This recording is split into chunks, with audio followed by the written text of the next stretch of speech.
All right, guys, welcome back to the Pursuit of Property podcast. Today, I'm joined with Cade, Berrett, and Jason Pritchard. Today, we're talking about their recent flip on Deering. A lot of you guys might have seen on Facebook. We're going to go over kind of how that project went, any pitfalls that came up, and some of the closing numbers. How you guys doing? Doing pretty good, man. How are you? I'm good. Thank you for having me on the podcast again. Yeah, Appreciate it. Third time. Third time, man. Yeah. I mean, you practically co-host this thing at this That's right. That's right, man. Well, cool. Right now, we're kind of in between seasons. We wanted to bring you guys on, chat a little bit about kind of how your guys' flip just went on Deering here in Fresno. Can you guys tell us a little bit? So first off, you guys want to explain how you found the deal? Yeah. So I'll rewind a little bit, and Scott, you can kind of touch upon this a little bit too, because I think the source of this deal was referral. It came from my SOI.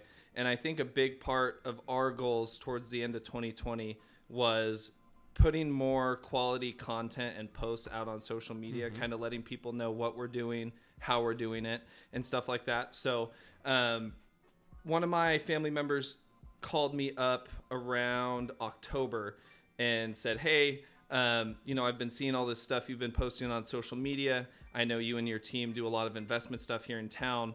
I've got an agent. One of my agents at my brokerage with this property, total hoarder house, seems like it'd be a good investment property for you guys. Would you be interested in checking it out? And I was like, yeah, absolutely. So I think the biggest part for this was it was actually Jason's advice to the two of us, was putting out more quality content and sharing that to everybody. So special shout out to my family member real quick, Craig Barton, broker and owner of Valley Wide Homes, who brought that deal to us. And then we ended up making an offer, closing on it, and getting started right away on it. So it was kind of cool how all the pieces fell together for getting that thing started. Yeah. And I think the huge piece from what you said right now, Cade, the takeaway for everybody is you can't be afraid to put out what it is that you're doing. And I think so many people struggle with that at the beginning. I know that I did, because you have a fear of judgment and you have all this self-doubt and all these other kind of, issues that you're struggling with internally.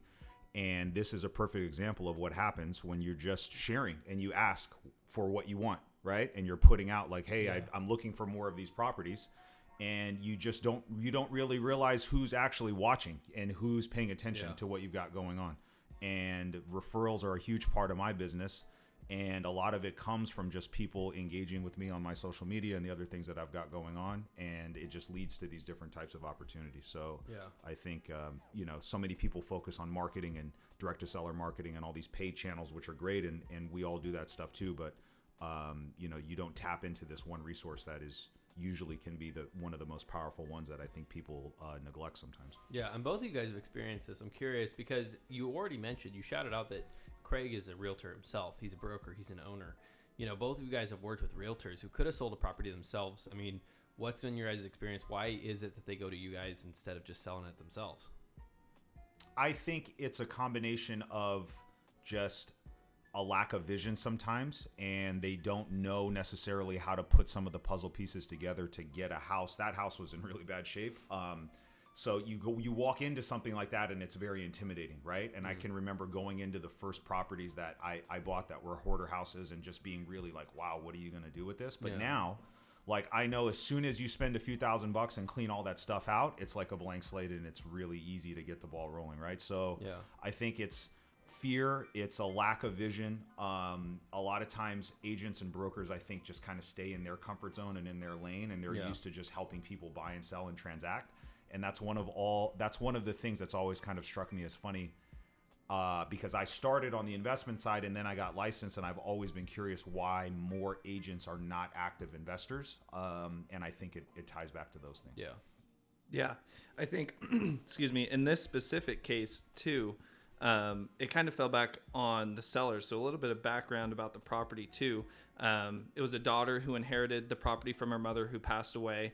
Like we were saying, it was a total hoarder house. Daughter was kind of, from what, the agent was telling us, stressed out, didn't really know what to do with the property, didn't want anything to do with it at this point, and just kind of wanted to get rid of it and quick, right? So, and I think that's something we always preach when we're talking with sellers and taking that consultative approach is, you can go the listing route, and, typically what we're seeing, minimum 30-day escrow, getting it on the market, it's a longer process. This one, I think we closed in, obviously less than 30 days, all cash. The sellers didn't have to pay any commissions or closing costs or anything like that. So I think that was key for this point too, for them going with us as opposed to going the listing route too, was just the ease and convenience for them. Yeah, and sellers in that situation, typically because the house is in the condition that they're in, I think there's some embarrassment, and they just don't want a line of people, even if it's investors, kind of walking through the property and those type of things. They just want somebody that can make the process easy, right? And that's a value that I think that we bring as an investors is we not just a price, but that works for everybody, but also just the convenience of a seamless transaction where you don't have to do anything, you don't have to make any repairs, no cleanup. That helps in those types of situations. Okay. Yeah, and I agree. I have a couple of different clients that are constantly coming by who ask for that exact thing, where it's almost an embarrassment maybe of the condition, but where the convenience of not having people coming through the property for this, that, or the other reason, it is a service in itself. Cade, you did a lot of the upfront kind of scoping out the house. Can you describe what it looked like when you first walked through? I mean, you posted on Facebook. It looked like it was pretty gnarly. Yeah. So the inside, when I say hoarder house, and when you guys who are listening think of your typical hoarder house, multiply it by 10. This property was that bad. The side front door, we couldn't even get in the front door. They had 2x4s from the inside screwed in, so we didn't even have access. We had to kick down the side door, and you could barely even see the floor. This place was filled to the top with trash, old furniture, clothing, just a bunch of nasty stuff from top to bottom, every single room. And it looked rough. The backyard was in similar shape. There was a bunch of trash in the backyard too. Obviously a ton of overgrown landscaping, so you couldn't even really walk around the backyard either. So this thing was in really, really tough shape. Yeah. What was it? Was it occupied, or how long had it been vacant? I think it had been vacant for at least a year. It might have been a little bit more.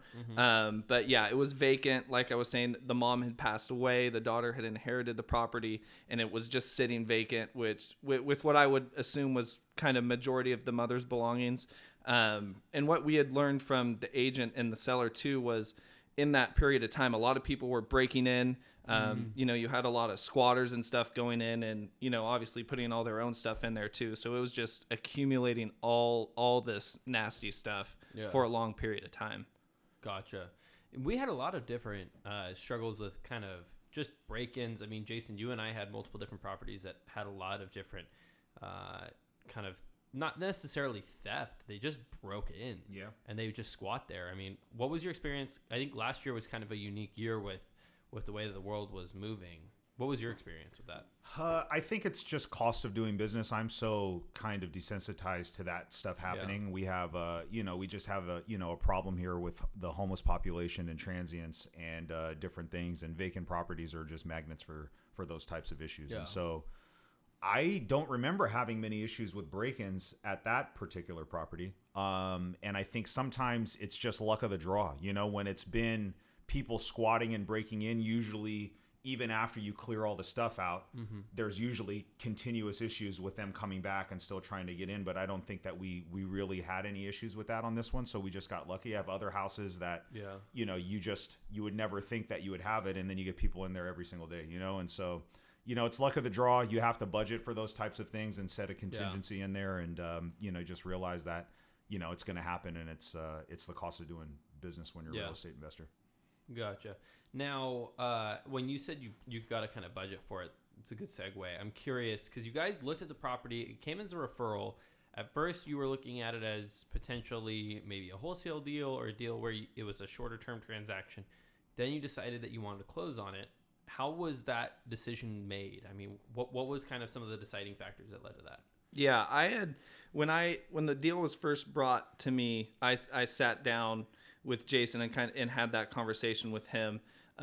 And the biggest thing for us when deciding, and for me when deciding whether or not we kind of wanted to make it a short-term transaction and, wholesaling it or wholetailing it or something like that, as opposed to doing a flip, was just keeping those relationships intact and not, putting those relationships at risk, having this be a referral from a family member with one of his agents in his office. I think the biggest thing for me, obviously, was just keeping that relationship intact. Wholesaling, a lot of wholesalers get a bad rap. A lot of investors do too.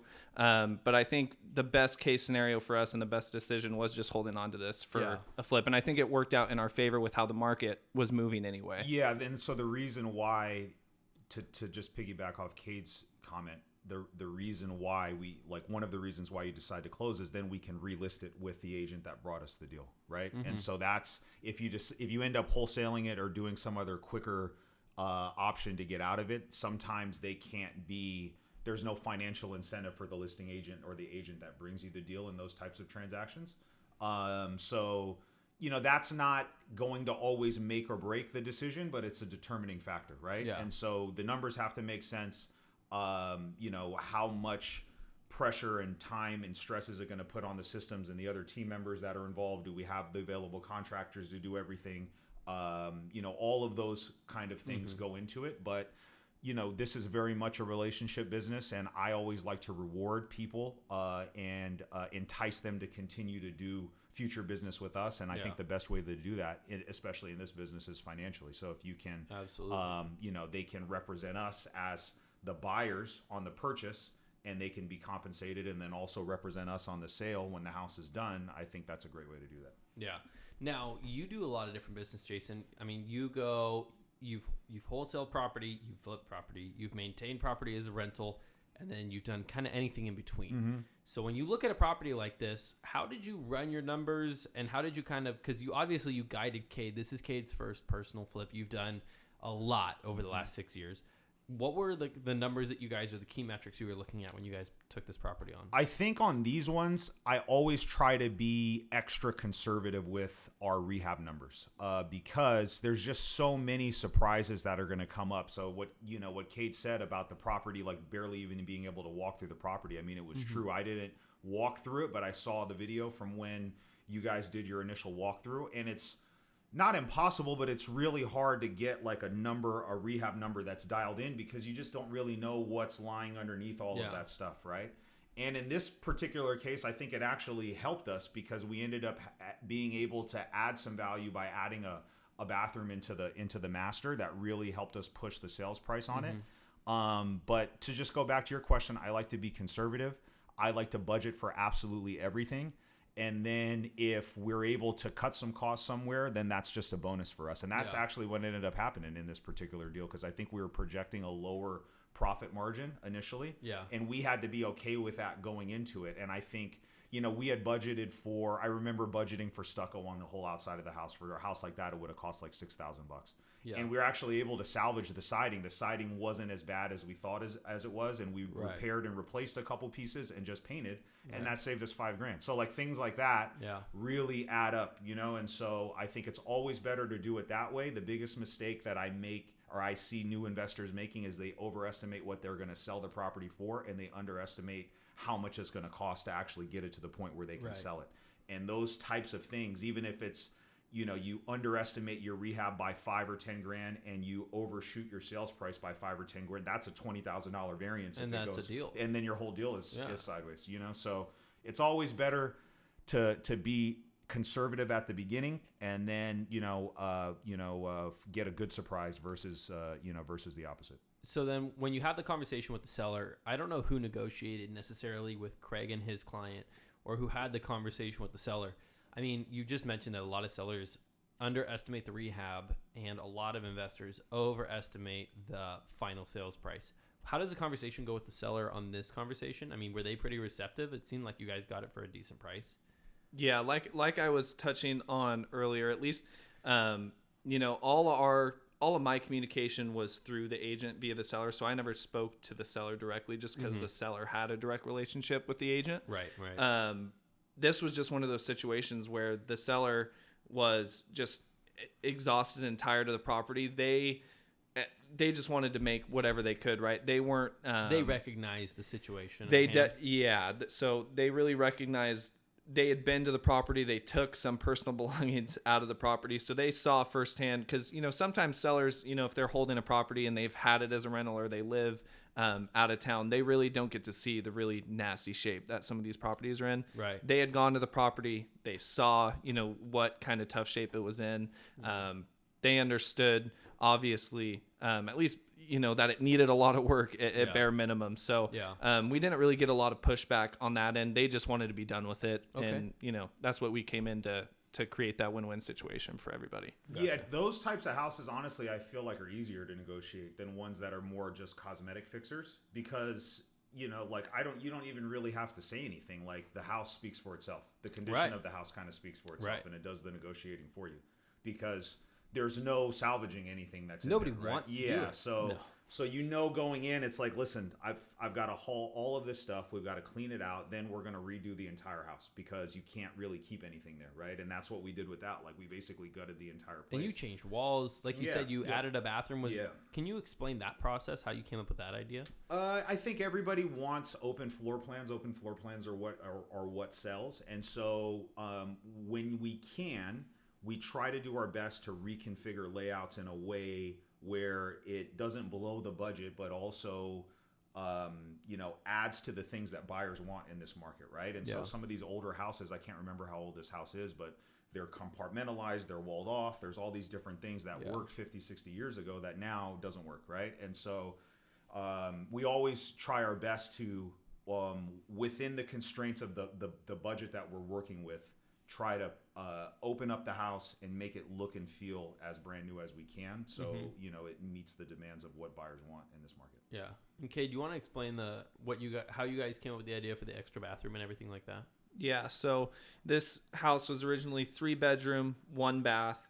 The master bedroom had 2 closets. So all 3 of the bedrooms had, your typical like sliding door closets, on one of the walls.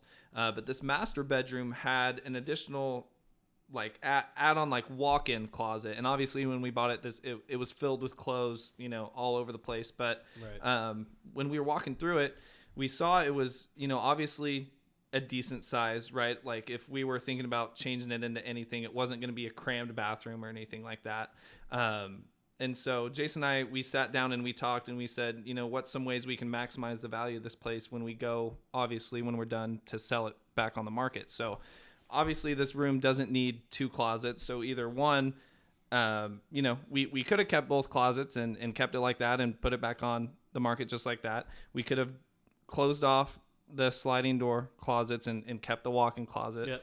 Or which, the majority of add-on value when you go and you're doing these fix and flips and reselling is if you're able to add another bedroom or if you're able to add another bathroom. Yeah. So when we see this space, this, big walk-in closet space, we've already got 1 closet. We sat down with, a couple of the contractors we had go in and bid the property and we just said, hey, what's it going to take to change this into a second bathroom? And they came back and said, yeah, no big deal. We'll be able to get this thing done.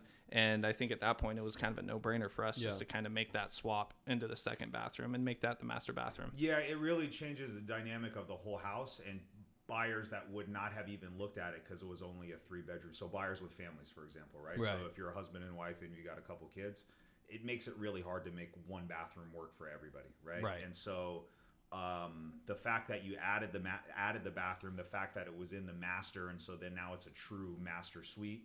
And the fact that, typically these older houses, they don't have these humongous closets. That was a really, it had a whole closet, then it was, almost like a small room. So it made it, super easy to do the layout. It didn't feel cramped or, no, it didn't at all. It didn't feel like it was forced. It felt like it was meant to go there. And so, I wouldn't be surprised if, more of the houses there were 3-bedroom, 2 baths, and then for whatever reason that one just didn't, they didn't do it. But it was really easy. The house was on a raised foundation, so it was easy to get the plumbing underneath there. It didn't really cost a lot of money, and it added a ton of value because I think, we were projecting to resell it like 240 or 250 or something like that. And then I think we ended up listing it for 270.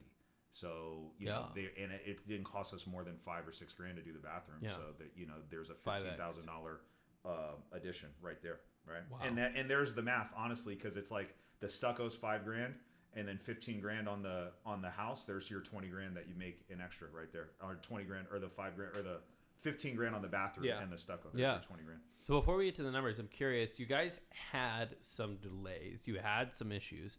Every project has them. Can you guys talk about it? I mean, Jason, you had a lot of projects going on between October and we're recording on St. Patrick's Day, middle of March. And so I'm curious, what specific issues did you guys come up with this property versus some of the other projects you were working on? I didn't think we ran into a lot of issues. I think the biggest issue was the window delay. That was the first house that I can remember experiencing like a significant delay in windows. And there are things that are going to come up that are just completely outside of your control, and we can't control COVID. Obviously, we can't control delays or increases in building materials or when those things get delivered. And I guess just on that particular project was when I realized, typically we like to get the windows ordered like, you know, first week. You know, the contractor goes in, he's starting, they just send us measurements. We have a vendor, we send it to them and they order them, and it usually takes, you know, 4 to 6 weeks to get them. So the windows, we order them when we start, they're getting delivered at the end, they pop them in, and we're done and we're ready to go. Yeah. These ones were delayed, I think, like 8 weeks. So we had finished the house, and I think it sat for like almost a month or maybe longer than that. Wow. And we could have, you know, we had, you know, probably another $2,500 worth of holding costs just because we had to sit on a vacant house because we couldn't sell it with all these old windows that were gross and nasty. It just didn't really make sense. You know, if it was one window, that would be one thing. But it really changed the look of the entire house. I think new windows really add a lot of value, not just in the look, but value to the house too. So I didn't think it made sense to list it without having those there. So that was really your biggest problem, was just the window delays. I think so. Yeah. And besides that, maybe the appraisal issue was the other one. Yeah. The windows were the first thing. And I remember sitting down with Jason and having that conversation as to whether we should just list it as is and just tell the buyers, you know, hey, new windows will be in before the close of escrow, or if we should hold off until we get those new windows in. And like Jason was saying, the majority of the windows, they were old, yes, but they were all broken. Like, you know, they were in bad shape. Yeah. Someone could walk up and, you know, stick half their body into the house because these windows were in such bad shape. So that was a conversation we had. And I think obviously the biggest thing too is, you know, making the right impression on buyers when they're walking through the property. If they're going in and seeing all this, then they have less incentive to make an offer at or above asking price too. Yeah, in this market we probably could have got away with it, but I think it doesn't present well on us. It doesn't look well, you know, for us, and so I think our reputation is always something that's really important. And again, you just never know. You know, I don't know that we would have got the activity that we got, because sometimes it can be hard for buyers to visualize like, oh, this is it. So it's going to be this big turnoff when you walk in. And then buyers that were maybe on the fence about submitting an offer, they may just be like, you know what, let's just wait, you know? And so I didn't want to risk that. Yeah. And just like you were saying, it derails confidence in the buyer too, that you did quality work. Exactly. You know, especially when we spend a lot of extra time and effort making sure that we have, you know, contractors that go through and do good work. You know, we don't hire just, you know, some Joe Schmo who does stuff sloppily. We try to make sure that we have pride of ownership and pride of our work. That's a good point. You got an escrow. Can you guys tell us about that? I mean, you guys put it on the market. It seemed like you guys had pretty good interaction from day one. How did that whole process from putting it on the market all the way through the appraisal? It sounded like maybe there was an issue there, all the way through closing. How did that go? Yeah, so we threw it on the market. You know, we had an accepted offer, you know, within less than a week, which is typically what we're seeing with the market that we've got going on right now. Right. Like Jason said, we listed it just shy of 270. I think we put it up at 269.9. We ended up going into contract, accepting an offer at 282. Escrow for the most part was smooth. You know, we got our repair request list in. What did that look like? Yeah, I think that we had. Minimal. I mean, simple stuff like things like with repair requests. I always want to address any health and safety issues. If there was anything that we missed, and sometimes things happen and you miss things, you know what I mean? And especially when you're doing this at scale, and you've got contractors moving from job to job, like nobody's going to be perfect. So if it's something health and safety or something that we should have just done that didn't get done, we'll always do those. But I think sellers now have a lot of leverage because of how competitive the market is. So there can be requests now that, before we would get laundry lists of things that would come in, and now it's like 3 or 4 things. So I felt like the negotiation and the transaction with the buyers was really easy. I didn't really feel like there was a lot of pushback. It felt like we were all kind of on the same page as far as expectations. Cool. I don't think there was any issues there. I thought the biggest issue I felt was the appraisal. But I think we knew coming in that we were shooting for the stars anyways with our list price. And then the fact that it got ran up $12,000 above what we even listed it at, it's hard to be mad. You know what I mean? That it didn't hit the value because there wasn't really anything that supported. What did it come in at? So you want to go over the numbers? Yeah. So we accepted an FHA offer. That we actually had 2 appraisals on this property. So the first appraisal actually came in lower than our list price. It came in at $265,000, and then the second appraisal came in at $273,000. So our contract price ended up being that higher of the 2 appraisals at $273,000. So that was our final selling price and closing price. Both FHA. Both FHA. Yeah. Mm-hmm. So with FHA buyers, so this is for all the investors out there, if you purchase a property and you resell the property for more than 100% of what you paid for the property, then on FHA transactions, it's going to trigger 2 appraisals. So the lender is going to require 2 appraisals, and that's what happened with this. We bought it for 130 something. We listed it for 270. So right there, we're already over 100% of what we paid for it. Right. So if you're going to be working with an FHA buyer, you can expect there to be 2 appraisals in that situation. What's the point of that? Is that just as a protection clause for the buyers? I think so. I mean, I don't really. You're not in the lending business. Yeah. So I think it's similar to that 90-day flip rule on FHA, where you have to wait for the title has to be seasoned for at least 90 days before you can go into contract with an FHA buyer. I don't know that. I think the intent is to protect the people getting into the property, and also the lender probably too, just to make sure that there's 2 sets of eyes looking at it. Right. And I don't necessarily see anything wrong with it. It adds some time to the transaction, having to wait for those things. But again, like I knew going into it that we were really high on the price anyway. So had it come in, that would have been great. We would have made another $9,000, but I was still very happy with how the dust settled on it, man. Well, perfect. We still ended up above asking Let's price. talk about the numbers. Yeah. So we bought this property for $133K, right around there, like $133,000, like $100, something like that. Yeah. Obviously, we ended up selling it for that contract price of $273,000. All in obviously, like we were saying, hoarder house. We added a bathroom, knocked down some walls, closed off some walls. All in from our rehab, our holding costs, our closing costs, paying out the commission to the agents, everything that goes into, obviously flipping a house. Right. I think we were just around $90,000 all in for all that. Okay. And then that left us with just a tad over $51,000 for our profit on this deal. And you guys were originally expecting something lower. You had mentioned $15,000 and $5,000. What was your initial expected profit? I was just looking because I had posted on my Instagram stories when I was doing an initial walkthrough after we had gone into contract. We were expecting around 30 to 35K initially with a selling price of around that 250 mark. And then obviously, we ended up quite a bit above that. Yeah. So the house wasn't as bad as we thought it was, and then adding the bathroom. Those are the 2 things that really saved us. So, and this market's competition bid up the price. Exactly. I mean, maybe in some markets would you have sold for $250, or do you think that with the new bathroom you really weren't going to be at that price anymore? I think the bathroom adds value no matter what. Okay. So I think by adding that, for sure, that increases the list price. Yeah. But I think it's a combination. That was really the big piece, but then a combination of being able to save and salvage the exterior and the siding on the property versus having to do new stucco on the whole house was really helpful.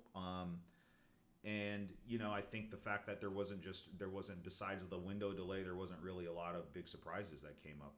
There wasn't really super big issues where it's like, okay, because in a house like that, you could very easily like have to redo all the electrical, or the sewer line's bad, or something is crazy, and it just throws everything off by $5,000. You know what I mean? And so it's just stuff like that you don't really know what's going to happen. So yeah.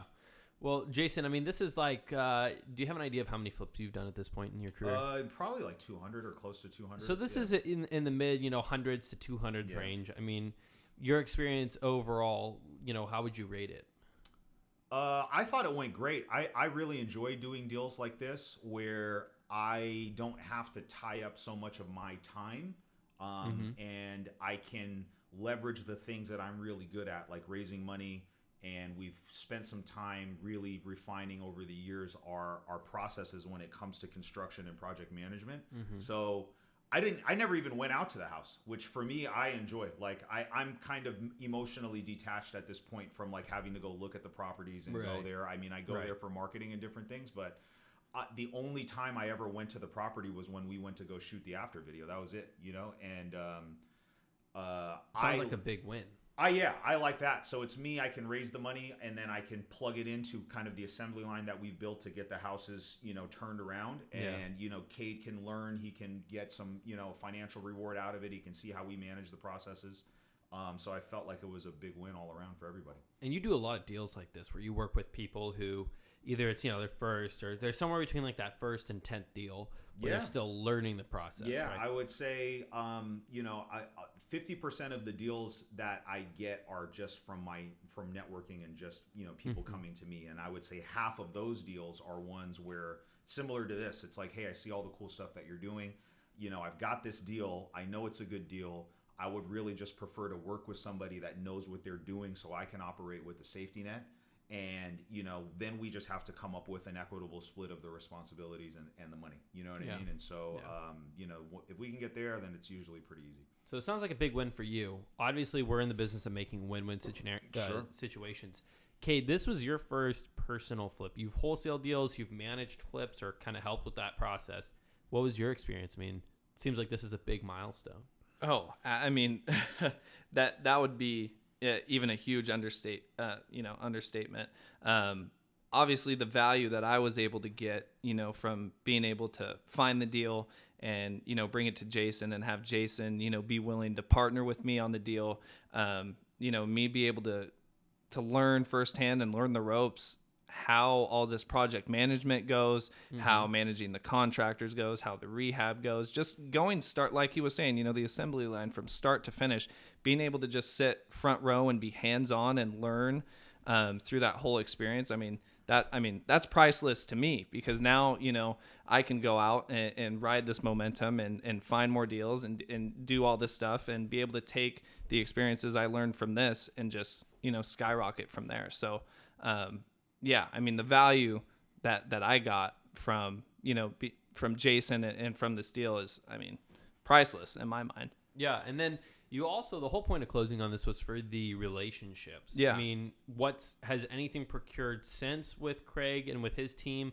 How did that relationship end up? It sounds like they had a win too, because they serviced a client. They also got to list the property when it was done. They had a couple different transactions. Yeah. And that's the big thing, right? Especially like Jason was saying earlier, is providing that incentive for them to be able to do future business, right? So, the agent who works for Craig, his name's Mark. Mark's already been door knocking a couple of the neighbors in the neighborhood where the houses are in kind of similar shape to how this one was on Deering beforehand. He's been in contact with a couple sellers in and around the neighborhood, and both of them have had conversations with me. They've called me and said, hey, let's go find the next one. So that's proof right there. Exactly. So they're motivated. We're both motivated, and I think just having that win-win relationship right there where everybody is able to benefit from each other, I think is huge. Yeah. That sounds like a triple win scenario. Even the seller one, he or she got out of the property, and it sounds like it was in pretty tough shape, and the average Joe might not know what to do with it. So sounds like overall a big win. Any final thoughts with the property now that you guys are done with it? No, I think obviously, we had that little bit of delay with the windows. From start to finish, I think we bought this thing mid-October.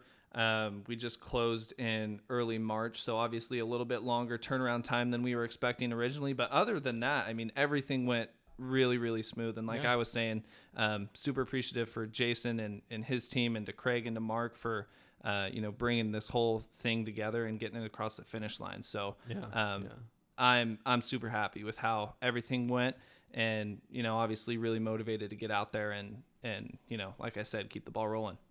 Yeah, I'd say that the biggest thing for me is I enjoy seeing you guys do well. I'm obviously kind of I'm emotionally invested in your guys' success, right? So it's good to see you guys actually achieve this proof of concept on some of these things, right? Because it's one thing if you're 1 degree of separation away from somebody that's doing all of this stuff, so you see it and you know that it's possible, but it's another thing for you to actually be involved and do it yourself and realize, like, wow, like that wasn't really as hard as I thought. And at the beginning, I remember, and I was just doing all of this on my own at the beginning. That was the feeling that I always got after I kind of got through one of these projects or these hurdles and all of these things. And it's like, well, that was easier than I thought it was going to be. Like, there's no reason why I can't do more of this, And so I think it's on you, Cade or Scott or whoever that's out there listening. Once you get that proof of concept, then it's, how do I do that again? How do I take that and do that whole process again and do it faster? Right. And then how do I do 2 of them at the same time? And then how do I start a team and do 5 of them at the same time? You know what I'm saying? And then that's kind of the progression that I went on, right? It was just me kind of solopreneur doing everything on my own. And then eventually we got to the point where the business was operating and making enough money where I could start building out a team and doing that. And so I think it'll be interesting to see your guys' journey after this. Well, perfect. Well, I'm glad that we were able to have you come in, Jay. Ultimately, at the end of the day, we're super grateful for everything you've done. It sounds like this was a really big win for everybody. It sounds like, especially, you've had a couple different moving parts over the last few weeks and few months. Everybody has, and so it sounds like overall it was a win and a good transaction. Yep, absolutely. Yep. All right. Well, we'll be back next week. Hopefully, we're gonna be able to share another story of another win, and we'll go from there. So, Jason, thanks for joining us, and we're gonna send everybody your way. Thank you, guys. All right.